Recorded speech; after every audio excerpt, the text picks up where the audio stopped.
Also in the street plan of Washington, you find pentagrams. So here we have two pentagrams in the street plan of Washington. The top one points into the Capitol building, and the one at the bottom points into the White House. This is a political building, so we're told. In fact, it's a temple to a secret society, built by the Freemasons to a specific design, Congress, the Congress building.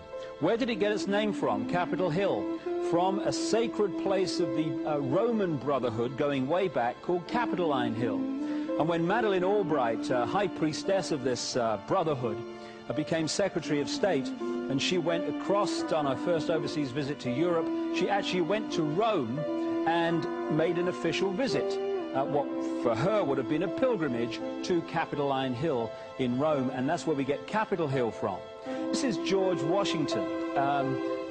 In the last century, they decided they didn't have a decent statue of George, so instead of getting an American to produce one, they ordered it from Italy, from Florence.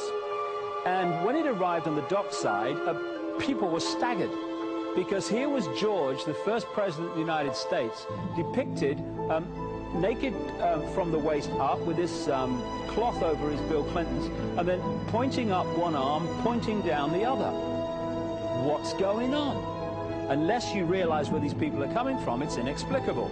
Well, if you just hold that in your mind, arm up, arm down, naked from the waist up, and then Bill Clinton's covered in a piece of cloth, well, this is where it's coming from. This is the ancient depiction of the compilation of the negative force symbol that the Templars worshipped, or the high-level Templars worshipped anyway, called Baphomet. And this is why that they depicted George Washington in that way.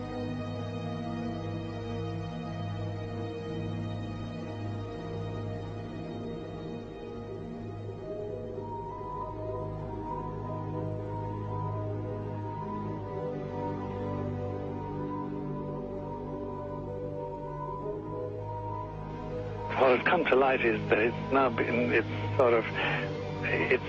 is not so surprising for a lot of people that there are covens amongst the very educated class, architects, doctors, lawyers, priests, brokers, and the leisure class.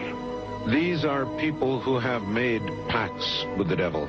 That's right. It's really the best, the more accurate way of describing it would be that they have indulged themselves in the worship of the goat, of the prince, of the serpent, of Satan, of Lucifer, and they lead perfectly normal lives. They're jewel merchants. They travel. They're prominent in their own way, but they do have this indulgence.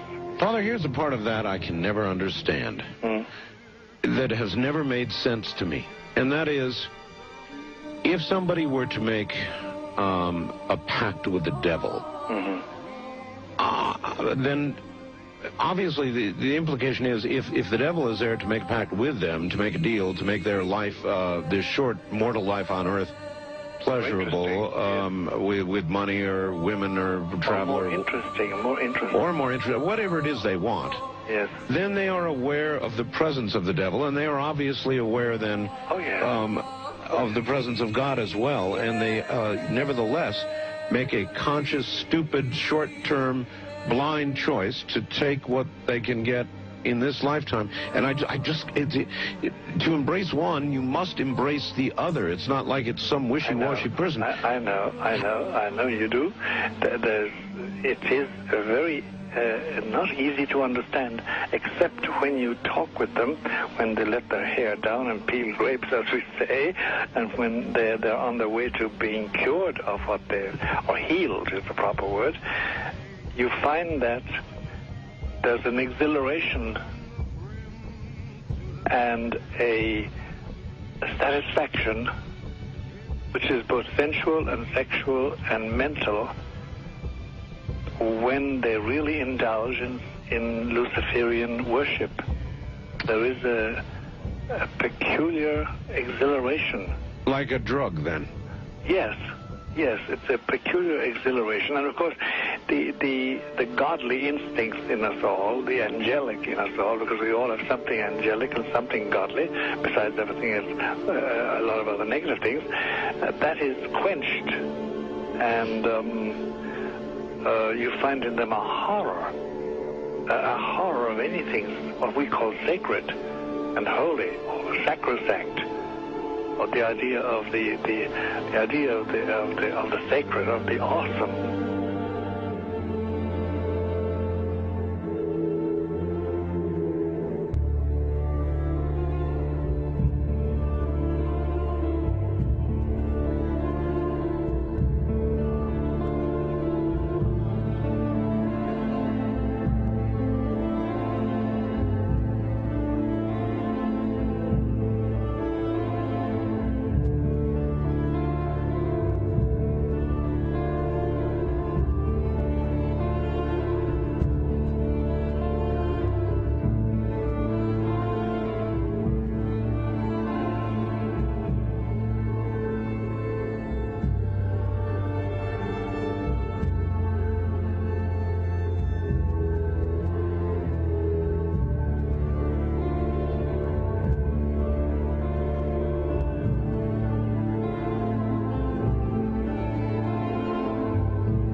How in the world did you ever get involved in praying to demon spirits?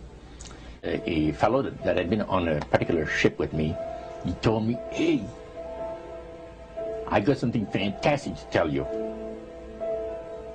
He said, "I am affiliated with people that speak with the spirits of the dead. How would you like to talk to the spirit of your dead mother?" And I was shocked. I was shocked. He said, "You wouldn't be afraid of talking to the spirit of your dead mother, would you?" Well, I said, "I'll tell you what, I would have to give that some thought, because it's something I never thought about before in my life." Most of us probably haven't. A little afraid of something like that. Well, he says, you know, it's written all over your face. You're afraid of going to a seance. But he says, "I know you. He says, you're going to come."